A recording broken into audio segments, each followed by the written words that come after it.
ममता बनर्जी की पार्टी टूट गई। 80 में से 60 विधायक ममता बनर्जी से अलग हो गए। जिस दिन अभिषेक बनर्जी पर पुलिस की मौजूदगी में पत्थर चले थे, उसी दिन ममता बनर्जी के सभी विधायकों को यह मैसेज चला गया था कि जब तुम्हारा सरगना सुरक्षित नहीं है तो तुम लोग किस खेत की मूली हो। ममता बनर्जी की पार्टी वैसे ही टूटी जैसे शिवसेना टूटी थी, वैसे ही टूटी जैसे एनसीपी टूटी थी।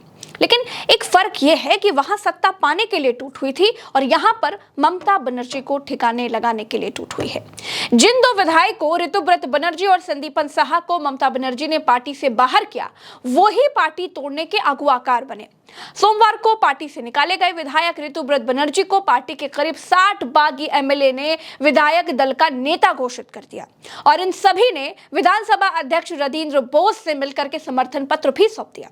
ममता बनर्जी जीत जाती तो ये विधायक ममता बनर्जी की शान में बड़े बड़े कसीदे पड़ रहे होते। अब लेकिन फंडा बिल्कुल क्लियर है, अब ममता से टीएमसी का नाम छीना जाएगा। बागी विधायक पार्टी के नाम पर दावा ठोकेंगे। भविष्यवाणी यह है कि बागी विधायकों के इस गुट को असली टीएमसी भी माना जाएगा। ममता बनर्जी को अपनी नई पार्टी बनानी पड़ेगी। ममता बनर्जी कोर्ट कचहरी सब कुछ करेंगी, लेकिन होगा कुछ नहीं। दुनिया के सबसे बड़े लोकतंत्र में यह तीसरी बार होने जा रहा है। चलिए भविष्यवाणी से निकलकर वर्तमान में आ जाते हैं, आज की बात बताते हैं। तो नमस्कार दोस्तों, मेरा नाम प्रज्ञा मिश्रा है और आप प्रज्ञा का पन्ना देखना शुरू कर चुके हैं। टीएमसी को 80 सीटें मिली थी, 40% से ज्यादा वोट मिले। 15 सालों की सत्ता चली गई, इधर सत्ता गई, उधर पार्टी में विद्रोह शुरू हो गया। ममता बनर्जी विधानसभा की सदस्य है नहीं तो नेता प्रतिपक्ष के लिए 10वीं बार विधायक बने ममता बनर्जी के करीबी शोभन देव चट्टोपाध्याय का नाम तय हुआ। विधायकों ने समर्थन पत्र पर साइन भी किए, लेकिन टीएमसी के दो विधायकों, एक ऋतुव्रत बनर्जी और दूसरे संदीपन साहा ने यह कहा कि उनके साइन फर्जी हैं। जांच सीआईडी को सौंप दी गई तो 13 विधायकों ने यह माना कि उनके साइन जाली हैं। इस मामले में सीआईडी ने अभिषेक बनर्जी को भी नोटिस दिया। ममता बनर्जी ने गुस्से में इन दोनों विधायकों को पार्टी से बाहर कर दिया। पार्टी से निकाले जाने के बाद इन विधायकों ने बगावत शुरू कर दी और दावा किया है कि 60 विधायक हमारे साथ हैं, हम असली पार्टी हैं, इसीलिए सिंबल, नाम और नेता प्रतिपक्ष की कुर्सी हमको मिलनी चाहिए। इसी बगावत के बीच ममता बनर्जी ने टीएमसी के सभी संगठन भंग कर दिए। दोस्तों, बगावत के सूत्रधार ऋतुव्रत बनर्जी वामपंथी रहे हैं। 2014 में वो सीपीआईएम के टिकट पर राज्यसभा सांसद बने थे। 2017 में सीपीआईएम से निकाले गए। 2020 तक निर्दलीय सांसद रहे। 2020 में ये टीएमसी में शामिल हो गए। 2024 में ये दूसरी बार टीएमसी के टिकट पर राज्यसभा सांसद बन गए और 2026 में उलूबेरिया सीट से विधायक बने। फर्जी साइन विवाद के बाद टीएमसी से इनको निकाल दिया गया था और अब बागी गुट के ये दोनों नेता हैं। लेकिन क्या ममता बनर्जी की पार्टी इतनी आसानी से टूट जाएगी? ऐसा भी नहीं है। दोस्तों, टीएमसी के बागी विधायक नेता विपक्ष, चीफ व्हिप जैसे पद तो ले सकते हैं, लेकिन शिवसेना और एनसीपी की तरह पार्टी पर एक अधिकार वो नहीं ले पाएंगे। अभी अगर ऐसा होता है तो बड़े गुट के दावे पर चुनाव आयोग फैसला लेगा, मामला कोर्ट भी जा सकता है। हालांकि इसके लिए 2/3 यानी 28 में से 19 लोकसभा सांसदों की भी जरूरत पड़ती है। इसके अलावा संगठन के पदाधिकारियों का भी रुख बहुत जरूरी है। इसी से बचने के चक्कर में ममता बनर्जी ने पहले ही सभी कमेटियां भंग कर दी हैं। ये मामला 10वीं अनुसूची में दिए दल बदल कानून, पार्टी संगठन के संविधान और निर्वाचन आयोग के नियमों से तय होता है। 91वें संविधान संशोधन 2003 के बाद कम से कम 2/3 विधायक मूल पार्टी से अलग होने का निर्णय लेते हैं तो उन्हें अयोग्यता से छूट मिल सकती है।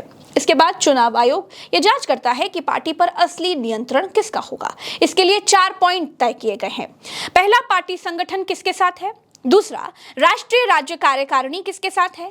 तीसरा, पार्टी का संविधान क्या कहता है और चौथा, चुने हुए प्रतिनिधियों का समर्थन किसको है। दोस्तों, ममता बनर्जी की पार्टी में सब कुछ ठीक नहीं है, इसके संकेत पहले से ही मिल रहे थे। 20 मई को कोलकाता में विधानसभा परिसर में अंबेडकर प्रतिमा के पास टीएमसी के कुछ विधायकों ने पोस्ट पोल हिंसा और हॉकर्स हटाने के अभियानों के खिलाफ धरना दिया था। विधानसभा चुनाव हार के बाद ये पार्टी का पहला बड़ा विरोध प्रदर्शन था, लेकिन इसमें केवल 35 विधायक ही पहुंचे थे। 27 मई को बंगाल के बारासात से टीएमसी सांसद काकुली घोष दस्तीदार ने पार्टी के सभी पदों से इस्तीफा दे दिया था। वो टीएमसी के मना करने के बावजूद सीएम शुभेंदु अधिकारी की एक बैठक में शामिल हो गई थी। इसमें नदिया, उत्तर 24 परगना और हुगली जिलों के 6 टीएमसी विधायक भी शामिल थे। काकुली के अलावा टीएमसी के पूर्व राज्यसभा सांसद शांतनु सेन, प्रवक्ता अरूप चक्रवर्ती, पूर्व क्रिकेटर से राजनीतिक नेता बने मनोज तिवारी, फिल्म निर्माता और पूर्व विधायक राज चक्रवर्ती, टीएमसी के असम यूनिट के पूर्व चीफ अभिजीत मजुमदार, इन लोगों ने भी पार्टी पार्टी छोड़ती है।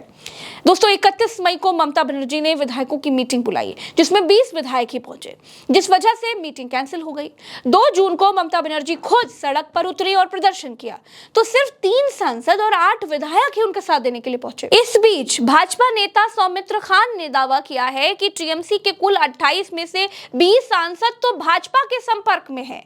अगर भाजपा नेतृत्व चाहे तो अगले कुछ दिनों में टीएमसी पूरी तरह से खत्म हो सकती है। दोस्तों ममता बनर्जी भाप चुकी हैं कि पार्टी पर संकट है, विरोधी गुट तैयार है। ममता बाहर से जितना भी मजबूत दिखने की कोशिश कर ले, लेकिन अंदर अंदर वो डरी हुई है। कभी इंडिया अलायंस को सीरियस ना लेने वाली बात कहने वाली ममता बनर्जी अब इंडिया ब्लॉक को मजबूत करने की बात कर रही हैं। ममता की राजनीति और टीएमसी के भविष्य पर कई सवाल है। दोस्तों बंगाल में आजादी के बाद से एक ट्रेंड है, जो दल सत्ता से बाहर हुआ वो लौटा नहीं। कांग्रेस इसमें एक अपवाद जरूर है। अब 2026 में हारने के बाद टीएमसी सबसे मुश्किल दौर में है। मेरे साथ फिलहाल इस वीडियो में इतना ही। इस पर आपकी क्या राय है कमेंट पे बताइएगा। चैनल को सब्सक्राइब कीजिएगा। चलते हैं, नमस्कार।